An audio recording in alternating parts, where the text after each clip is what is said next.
Halo semua, gimana nih kabarnya? Oh ya, sebelumnya kenalin dulu nih, aku Hanina dan hari ini aku akan ditemenin sama Dita. Hai Dita. Halo Hanina, halo semuanya. Jadi pada kesempatan kali ini kita bakal nemenin kalian nih kurang lebih selama 5 menit ke depan dengan tema Agen Perubahan dalam Komunikasi Pembangunan. Yaps, bener banget nih. Kira-kira apa sih pembahasan kita kali ini? Daripada kalian penasaran nih, langsung aja kita kasih tahu ya.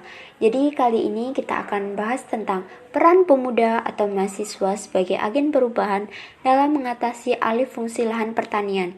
Oke teman-teman, stay tune with us ya. Oke, baik. Pada kesempatan kali ini kita kedatangan dua narasumber nih, teman-teman. Ada Elisa dan Fitri.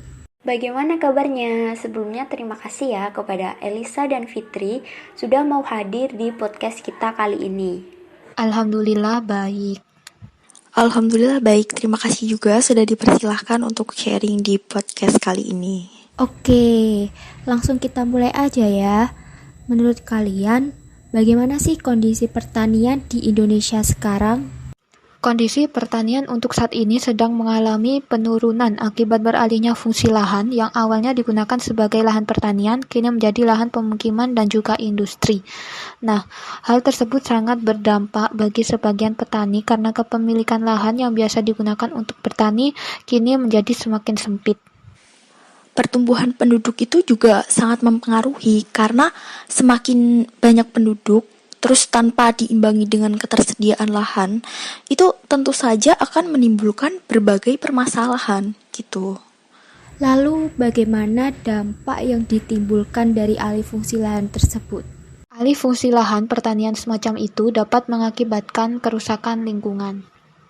Lalu menurut kalian apa solusi yang tepat untuk mengatasi masalah alih fungsi lahan pertanian itu sendiri?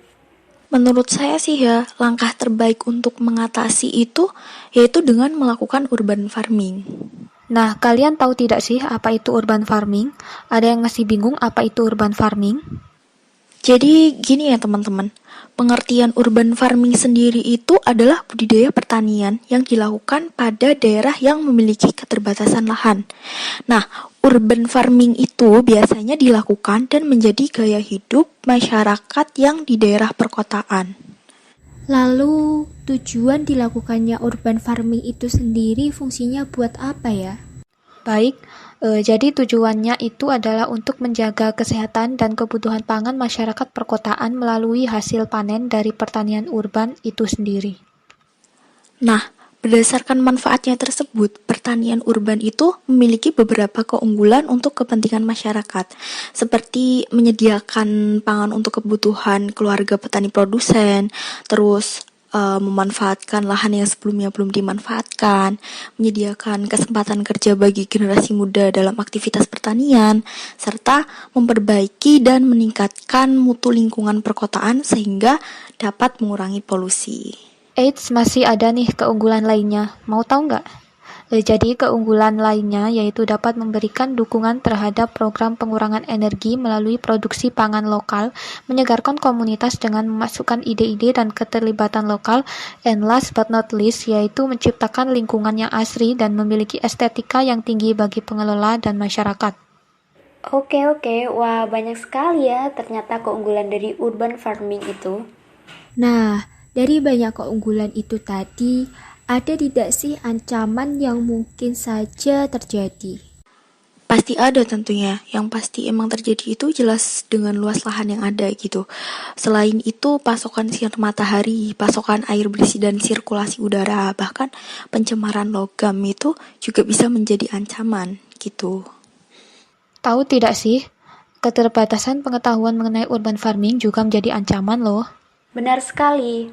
Oleh karena itu, teman-teman, kalian nih sebagai generasi muda, agen perubahan, wajib memperdalam pengetahuan kalian tentang seluk-beluk pertanian karena balik lagi Indonesia itu kan negara agraris kan ya? Wah, menarik banget nih. Sangat-sangat insightful sekali ya pembahasan kita bersama dua narasumber kali ini. Iya nih, benar banget. Terima kasih atas waktunya sudah bersedia. diajakin sharing sama kita-kita nih. Nggak kerasa ya waktu sudah berlalu. Terima kasih buat kalian semua yang sudah ngedengerin podcast kita sampai akhir. Sampai jumpa di lain kesempatan.